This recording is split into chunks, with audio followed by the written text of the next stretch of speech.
Paz, amados.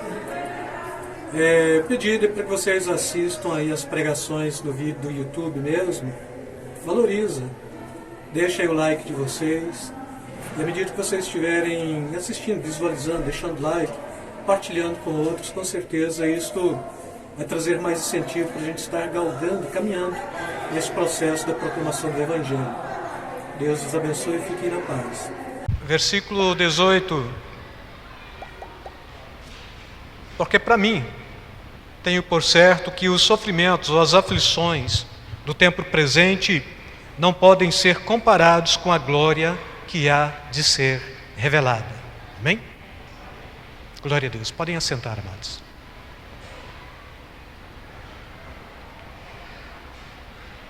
Paulo, ele está aqui neste contexto, nesta proposta mesmo, fazendo o que nós chamamos de analogia.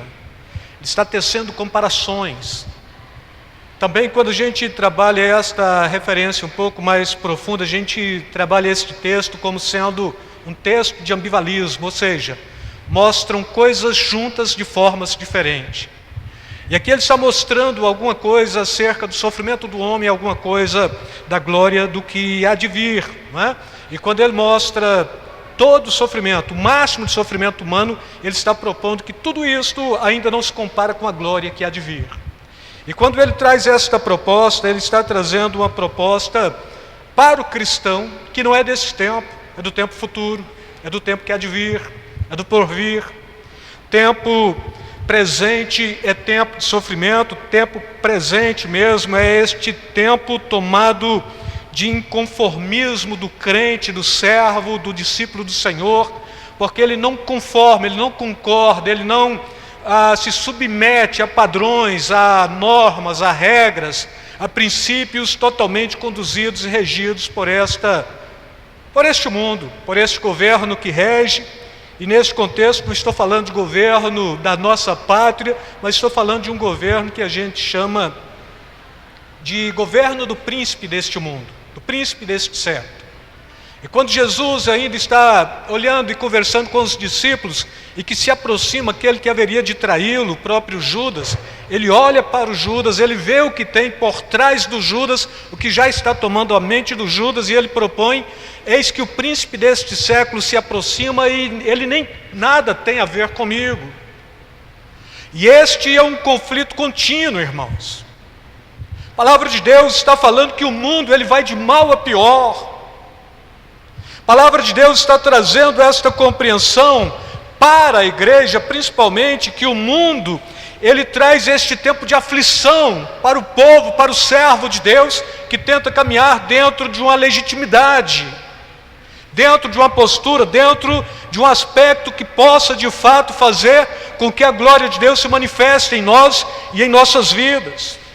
É tempo mau, é tempo de trevas, é tempo em que o mundo tenta conduzir aqueles que estão no mundo, do ponto de vista do próprio apóstolo Tiago, de uma forma animalesca, onde o homem usa da sua própria sabedoria para o mal e para a perversidade. Então, quando nós paramos para analisar o conceito do mundo, o mundo é isto. A igreja, ela está no mundo como luzeiro, ela tem um papel que não pode ser compreendido como a maioria de nós tem compreendido, o aspecto sociológico. Não, o reino de Deus é espiritual. O reino de Deus está mostrando a glória do porvir. O reino de Deus está mostrando uma condição ética e moral traduzida para o povo de Deus e que se cumpre e que é totalmente contrário e contraditório a tudo que se segue neste mundo, ou neste padrão mundanizado, que aí Paulo, ele escreve, depois o próprio Tiago, irmão de Jesus Cristo, ele está falando também, na sua epístola, que isto está tratando com uma sabedoria animalesca, diabólica, maldosa, que inventa males, que inventa circunstâncias para poder cada vez mais tentar usurpar e destruir aqueles que do ponto de vista da fé são discípulos, servos e fiéis. O inimigo, ele milita contra o reino de Deus. Ele não pode contra Deus. ele é subjugado a Deus, mas ele tenta afrontar e ele tenta perturbar aqueles que são constituídos para serem corpo de Cristo na face da terra e que têm em si uma proposta de militância, não ativismo, mas militância.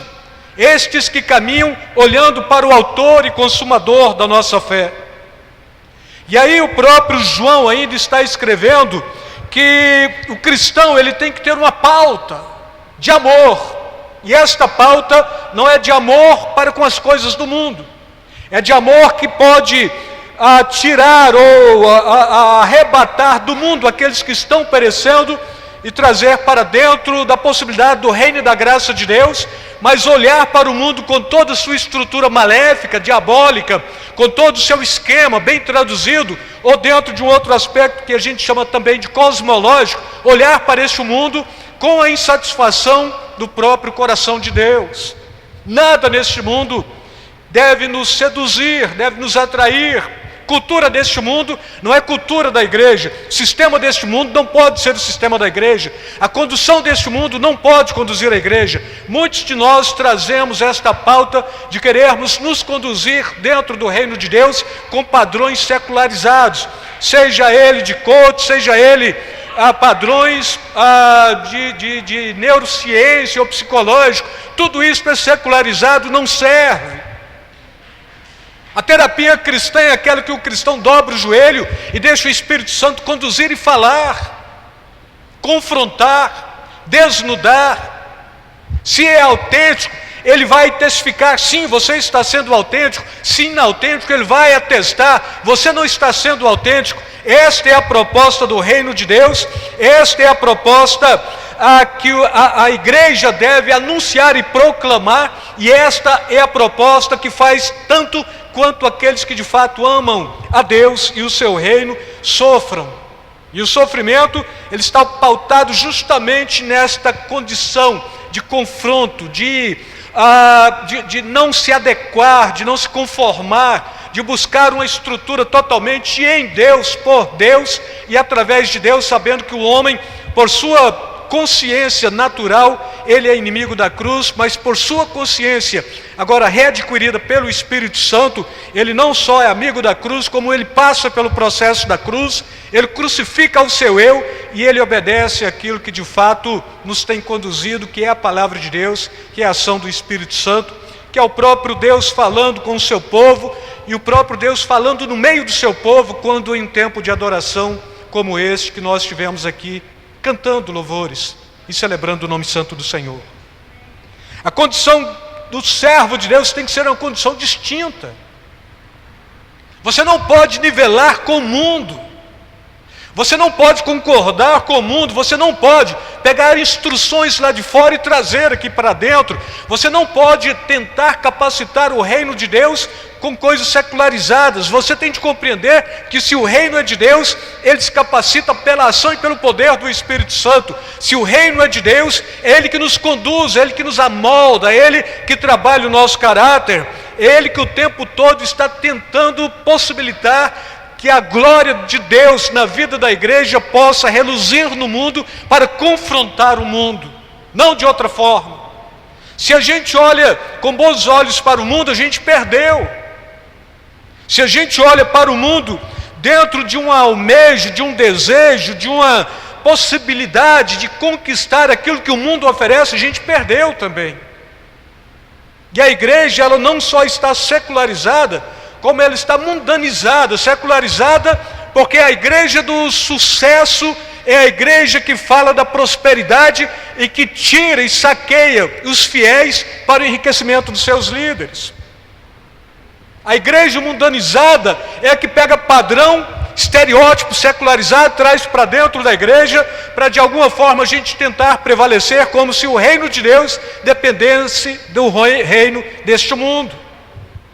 O interessante, irmãos, é que há 10 anos atrás era uma coisa inadmissível pensar a possibilidade de pegar um templo, pintar todo de preto, apagar as lâmpadas, deixar aqui neons, luzes negras ou estrobo e coisas assim, e cogitar o povo a pegar o embalo disto para adorar e celebrar. Hoje é alguma coisa que acontece corriqueiramente e a gente olha com normalidade. Há 10 anos atrás não se cogitava a possibilidade de pensar de um homem extrair o meu máximo potencial para mostrar que eu sou bom. Hoje, o bom pastor, ele tem que trazer estas mandingas de homens naturais, tentando explorar o máximo potencial do homem pelo homem, destravar mentes, para ver se o homem consegue prevalecer dentro do reino de Deus. Aqui quem prevalece não é você, quem prevalece não somos nós, quem prevalece é Deus. O que nós somos, súditos, que compreendeu a necessidade de se prostrarem e de abrir a dimensão da sua alma, do seu coração, para que o reino de Deus nos governe. O que passa disso é de procedência maligna, e o que falta disso também é de procedência maligna. Então quem somos nós? Somos pessoas que vivem aflitas neste mundo, olhando para o futuro, sabendo que a nossa bem-aventurança há de vir no futuro próximo. É a oração de toda a igreja, e que possa consolar do sofrimento dos dias maus que a gente tem sofrido por aqui. Ideologia de gênero, militância de LGBTQI+, homens mutilados tomando corpo de mulheres, mulheres mutiladas tomando corpo de homens. Aquilo que a Bíblia condena, a gente não pode atestar publicamente, senão vai preso. Aquilo que a Bíblia põe como condenação, há uma inversão de valores aí, para tentar condenar e punir aqueles que ousam falar abertamente do pecado como sendo pecado. Uma das dicas, irmãos, quando o próprio Deus está trazendo aqui para o povo de Israel a lei, ou a Torá, a Tanakh, os mandamentos, 613 mandamentos para conduzir o povo, é porque o povo estava saindo de uma condição de mundo. O Egito estava entrando numa condição de mundo, Canaã, e a proposta de Deus é que este povo não podia se contaminar com as práticas dos povos cananeus, e ainda já tinha se contaminado com a prática do Egito. Então tinha que deixar o Egito no Egito, tinha que entrar em Canaã, não com as práticas de Canaã, mas como povo santo de Deus, que tinha uma moralidade, que tinha uma ética, que tinha um padrão. Esse padrão moral, ele era pautado na espiritualidade de Deus, na santidade de Deus, e o povo tinha que entrar e prevalecer nesta proposta, não de outra forma, porque se entrasse parecido com os cananeus, seria cananeus, não seria crentes, não seria servos do Deus Altíssimo. O que distinguia o povo, o mandamento, a ordenança de Deus para conduzir esse povo dentro de uma pauta de santidade. Bom, mas isso foi Velho Testamento. E agora? A graça nos conduz para uma moralidade cristã que é condicionada, chamada lei da graça, que sempre vai impor nos nossos corações aqueles parâmetros que não nos permitem irmos para uma condição de pecado, ou não nos permite também estarmos dentro de um sistema que possa muitas vezes coadunar com tudo quanto está acontecendo por aí, nas trevas. Uma igreja teve a capacidade de pegar um episcopo, pastor, e num outro tempo, mais um pouco à frente, este episcopo, ele recebeu uma criança para dedicar aquela criança ao Senhor, e a tradição da igreja episcopal e do batismo mesmo, infantil. E passado outro tempo, ele já estava batizando não como episcopo, mas como episcopisa. Ou seja, o pastor que era homem e que achou-se num corpo feminino, optou pelo sexo oposto, fez uma mudança de sexo e foi batizar uma menina, uma criança, como episcopisa. E a igreja vê isso com bons olhos. Mas o reino de Deus não vê isto, senão para juízo e condenação. A igreja de Deus, ela está rachada porque alguns pensam que, se formos quadrados excessivamente, fundamentalistas, radicais, tudo isso nos fazem perder qualidade de fé. Mas a Bíblia está falando que não. A Bíblia, ela está propondo para cada cristão tomar a sua cruz e seguir. Não está te chamando para olhar para a cruz e contemplar. Mas se você não conseguir se crucificar nesta cruz, se você não conseguir olhar para este mundo e perceber que este mundo ele traz sofrimento, este mundo traz agonia, ainda pertencemos a este mundo. A gente olha para fora, mas quando a gente tem que olhar para dentro, ou seja, eu sou cristão, minha família é cristã, mas parentes não são. Se eles não são, você tem que fazer essa distinção dentro de casa. Você tem que ser a diferença, você tem que ser o sal, você tem que ser a luz. Se você é cristão e compreende, crente não bebe, você não bebe. Se você é cristão e compreende, crente não vai por esta proposta de vício inconsequente, a gente não vai. Não, mas eu estou fazendo de tolo para ganhar tolo. Não existe essa proposta, irmãos, porque quantos de nós, às vezes, nesta premissa de fazer de tolo para ganhar tolo, porque a gente pega Paulo como sendo quem afirma isso de fato e de verdade, quantos de nós não pecamos para agradar pecadores? Você é santo, você é puro, você é reto, você tem uma língua santa, você tem uma mente santa, você tem olhos santos, você foi chamado para a santificação, você não foi chamado para se adequar, você foi chamado para o inconformismo. Cristão que se conforma naturalmente com tudo que está acontecendo, ele é um simpatizante do Evangelho, mas ele não teve encontro genuíno com a fé cristã e nem com a cruz de Cristo. Por isso a necessidade de tomarmos a nossa cruz e segui-lo. O apóstolo Tiago, ele está falando, a sabedoria deste mundo, ela é terrena. A sabedoria deste mundo, ela é humana, a sabedoria deste mundo é animalesca, a sabedoria deste mundo é diabólica. Como servo do Senhor, tomados de uma natureza espiritual que deve ser totalmente santa e que vive uma sabedoria que vem do alto, nós não podemos nos conformar com este mundo que caminha a passos largos para a perdição. Conformismo é você entrar na forma. E se tem uma forma que o crente adequa bem, é a forma do reino. É interessante que isto lá atrás, ainda no início da minha fé, se cogitava muito e trazia o conceito da Jerusalém, lá no livro de Apocalipse. Ela tem uma dimensão quadrada por todos os côvados propostos. Se ela é quadrada, o cristão tem que estar na forma da Jerusalém, ou seja, se você não for quadrado, você não entra. E a gente tenta ser alguém que traz expertise para gambiar, ou para cambiar, ou para trazer possibilidades que nos fazem bem-sucedidos lá fora e bem-sucedidos aqui dentro. Não existe isso, irmãos. Não estou falando de trabalhar, não estou falando de contratos sociais, estou falando de moralidade. Tem que sair para trabalhar? Vou trabalhar. Tem que pegar lotação? Vou pegar lotação. Tem que sofrer? Vou sofrer. Tem que fazer 3 turnos para tentar levantar uma renda maior? Vou fazer. Não é isso. A pauta aqui é você pegar o mundo no seu esquema, na sua produção contra Deus. É isso que não vale, é isso que não pode. E se o cristão traz isso para si, ele vai compreender muito bem que o mundo caminha de mal a pior e nós estamos caminhando de glória em glória, é o que a Bíblia está falando. Depois, irmãos, nós não somos destes que querem riquezas que este mundo oferece. Semana passada ainda falei, teologia da prosperidade, ela começa com Satanás induzindo Jesus, né? Se tu és o Filho de Deus, você precipita daí, porque está escrito, somente ao teu Deus, não somente que os teus anjos ordenarão para que te peguem, para que os teus pés não tropecem em pedra alguma. Se tu és o Filho de Deus, e se tu és o Filho de Deus, se tu és o Filho de Deus, e depois mostra toda a glória do mundo e fala, olha, tudo isso eu te dou se você prostrar e me adorar. A gente comprou isto. A gente está tentando infiltrar isso dentro de nossas igrejas. Jesus repudiou isto.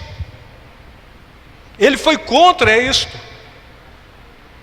E se a gente absorve isto, a gente é contra o reino. Estamos trazendo uma mensagem contra o Evangelho. Uma mensagem, irmãos, praticada, fala muito mais alto do que uma mensagem anunciada. Então o que tu és me fala mais alto que não consigo ouvir os seus gritos. E se a gente compreende, olha, palavras têm poder, muitos de nós falamos isso, principalmente para tentar quebrar maldição, ações têm muito mais poder ainda. Não se quebra maldição com palavras, se quebra com ações, como também se é abençoado com ações, como também você nega a realidade deste mundo com ações, como também você sofre com ações. Você compreende que o tempo presente é aflitivo, ele te faz sofrer com ações, com postura de santo mesmo. A esperança também é uma ação da mente, é uma capacidade de saber que aquele que fez a promessa, ele vai cumprir fielmente. E aqui a promessa é alguma coisa que possa trazer o que nós chamamos de redenção dos corpos. A igreja foi redimida, nós estamos aqui, mas ainda temos uma carne que milita contra o reino de Deus. Esta carne a gente consegue domá-la, subjugá-la, caso a gente esteja muito bem em Deus, na comunhão da palavra, da oração, da comunhão entre os irmãos. Mas caso a gente derrapa um pouquinho a carne, ela sempre vai despontar e sempre vai querer fazer alguma coisa a mais. E Paulo está falando nesse contexto aqui, que este clamor é um clamor para a redenção dos próprios corpos, ou seja, é quando mais o corpo não terá esta validade para clamar e para atestar contra Deus, senão que seremos todos transformados, do ponto de vista paulino ainda, um pouco mais à frente, arrebatados para encontrar com o Senhor nos ares. E aí Paulo está falando, sofre, ele está falando, pois é, agora consola uns aos outros com esta palavra. Jesus vem buscar o seu povo. Se a igreja, ela se angustia buscando esta proposta do futuro, é a igreja. Se ela está bem aqui, porque tudo diz respeito a ela, deste mundo maldito e secularizado, perdeu o foco. E tudo que a gente vê é isto, irmãos. A aflição deste mundo com a glória de Deus. Não queiram as suas riquezas, não queiram a sua ciência, não queiram a sua sabedoria, não queiram a sua glória. Para Deus a glória deste mundo é perdição. 1 João 2,17. Este mundo passa bem como toda a sua glória, mas o que faz a vontade de Deus permanece para sempre. Então não queremos nada deste mundo. Neste mundo, o cristão que não se aflige perdeu o foco. O cristão que não sofre, que não vive uma vida de aflição presente, ele perdeu a glória futura. Ele está tão somente pautado nesta consciência do tempo presente. E aqui a gente sofre no tempo presente com a consciência do tempo futuro. É o que a Bíblia está falando e é o que nós vivemos e é o que nós praticamos. Nossa natureza espiritual não é deste mundo, é de Deus. E se ela não é deste mundo, o círculo contínuo deste mundo contra a igreja e contra o povo de Deus, do ponto de vista do que a gente leu aqui, é sofrimento, aflições e desconforto. Então o crente sofre, ele é aflito e ele sempre está desconfortável com tudo quanto está acontecendo, seja na pauta moral, seja na pauta social, seja na pauta ética, seja na pauta política. Por isso é que é bom o povo de Deus não se envolver demasiadamente com este mundo, porque tudo que tem por aí traz um desconforto tremendo para o cristão que de fato prostra o seu joelho e se dobra para adorar e para celebrar os mistérios de Deus. Amém? O anseio da natureza dos filhos de Deus. A criação geme, Paulo está falando, como se estivesse sentindo contrações de parto. E depois ele está falando, também tem um outro gemido e clamor. A criação e a igreja. A criação para ser restaurada naquilo que ela era antes da queda do homem. E a igreja para ter um encontro definitivo com o Senhor.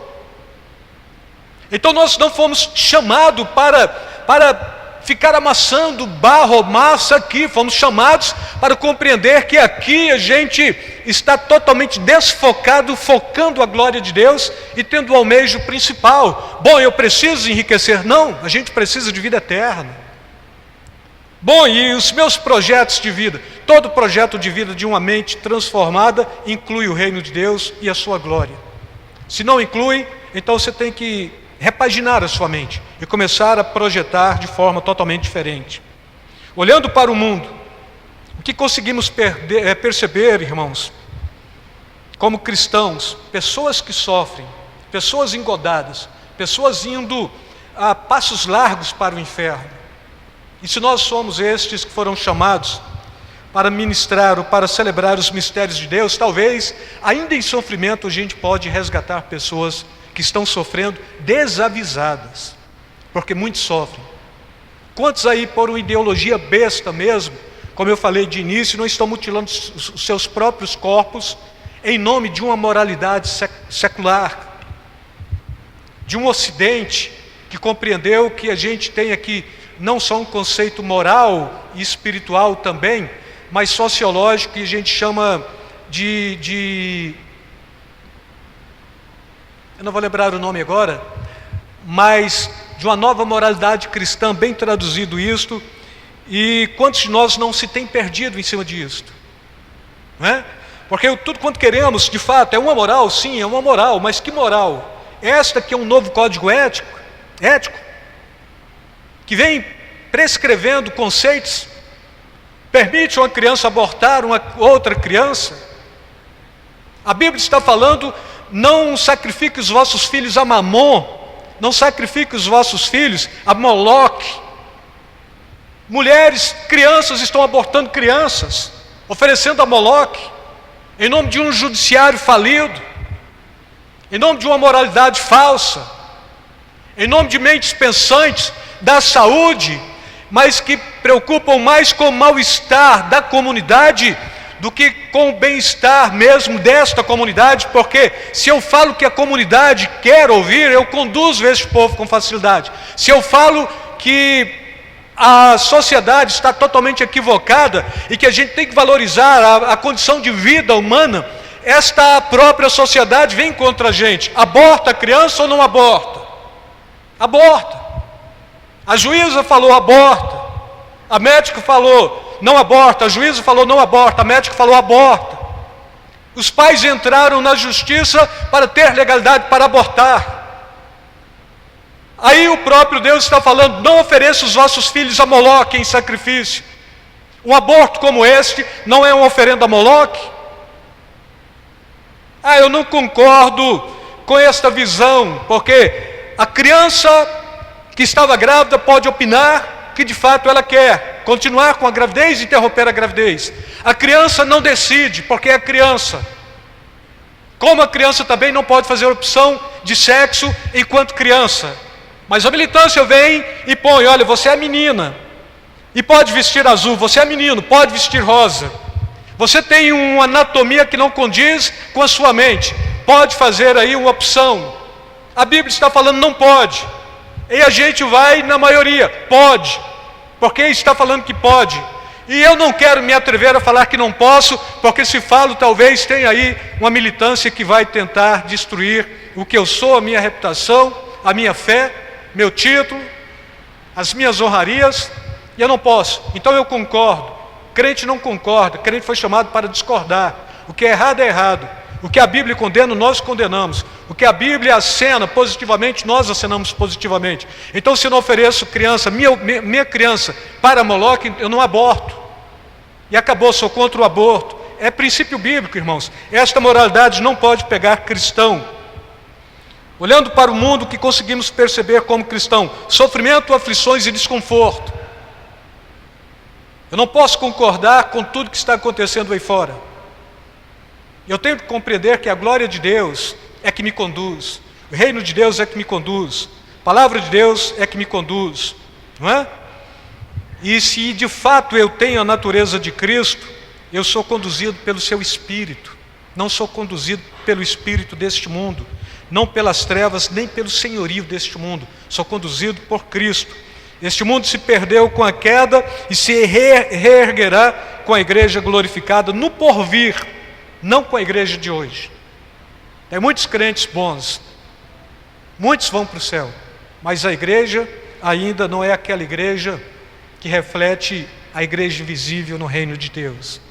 Muitos vacilam, muitos se perderam, muitos se prendem à ideologia que nada edifica, que é profano e que mais traz a maldição do que bênção.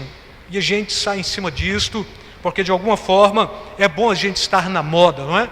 Mas o crente não está na moda, ele tem que ser arcaico, ele tem que ser cafona, ele tem que cheirar Cristo. Como o mundo cheira Cristo, a gente não vai compreender, porque eu não quero sentir o cheiro como mundano, quero sentir como cristão. Mas você tem que brilhar, você tem que salgar, faça o seu papel.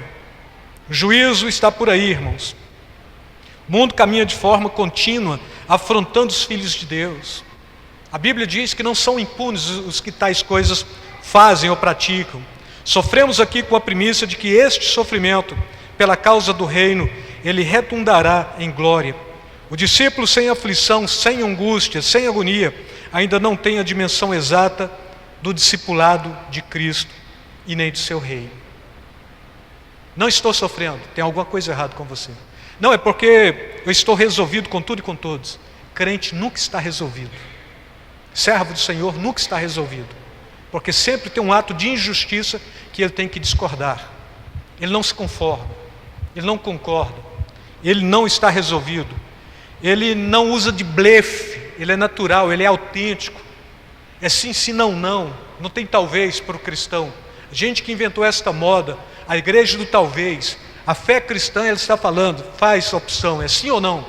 É sim ou é não? Pois é, o que passa disso é Jesus quem está falando, é de procedência maligna, não é?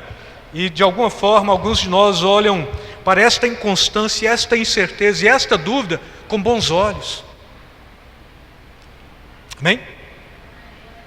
Este mundo presente não nos permite olharmos de forma resolvida para as coisas que estão acontecendo ao nosso redor.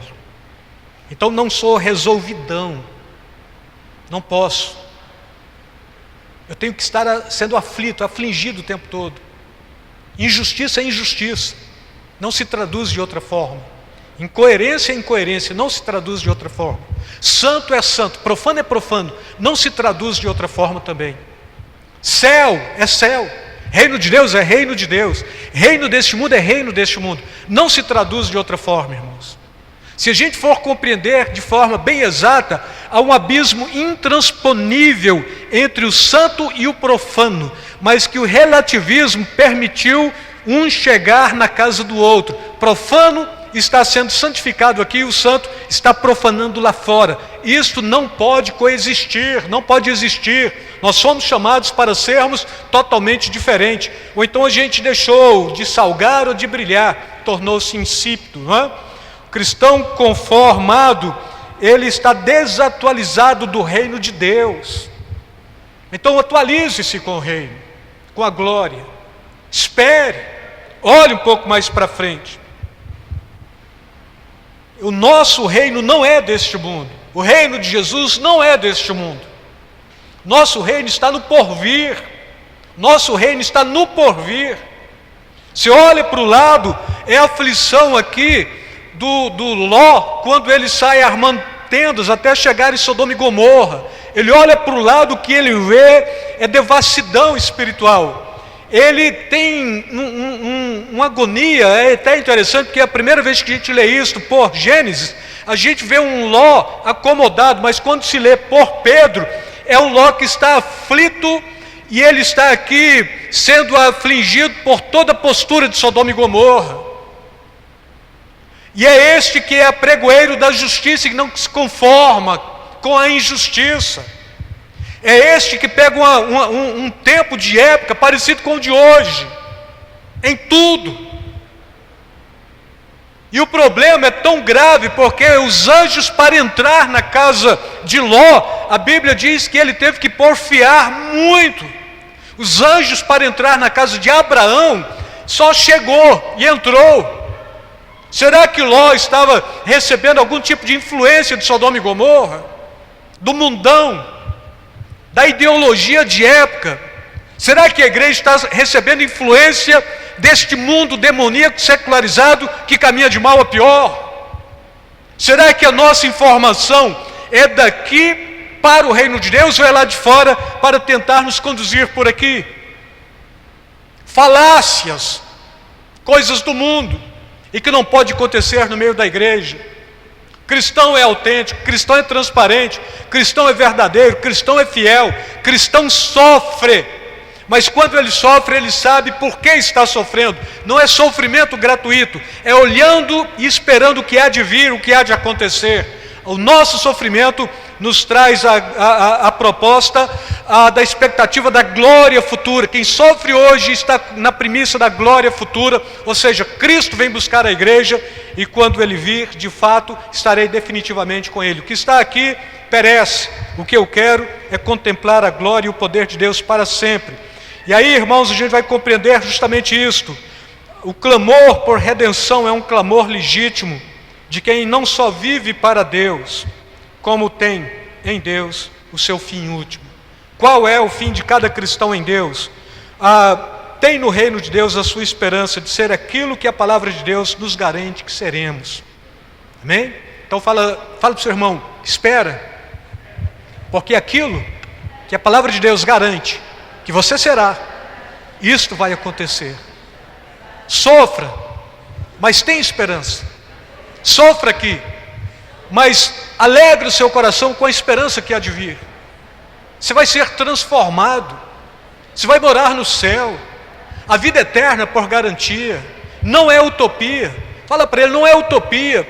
O mundo está perdido, muitos estão por aí se perdendo gradativamente, mas nós somos salvos, somos redimidos, para não nos conformarmos, para sermos aflitos e não concordar com tudo isso que está acontecendo por aí, irmãos. Então nós fomos chamados para sermos glorificados no futuro, ou seja, a igreja, ela vai caber certinha dentro do reino de Deus, não vai ter excesso, não vai ter aqui alguma coisa que vai desabonar a postura da igreja, se esta igreja foi glorificada em Cristo. Aqui não se conforma, lá é a nossa casa, o nosso galardão, nossa glória, nosso triunfo definitivo. A nossa consciência de igreja verdadeira, ela começa aqui e ela findará lá. É quando então todos serão chamados para estarem o tempo todo com Cristo. E fechando, irmãos, resta uma condição contínua para o cristão. O clamor de um coração inconformado com tudo que anda acontecendo com este mundo. Uma esperança de nossa glória futura. Clamor e glória. Clamor de aflição, glória na esperança da salvação em Cristo Jesus. Amém? Amém, amados? Glória a Deus.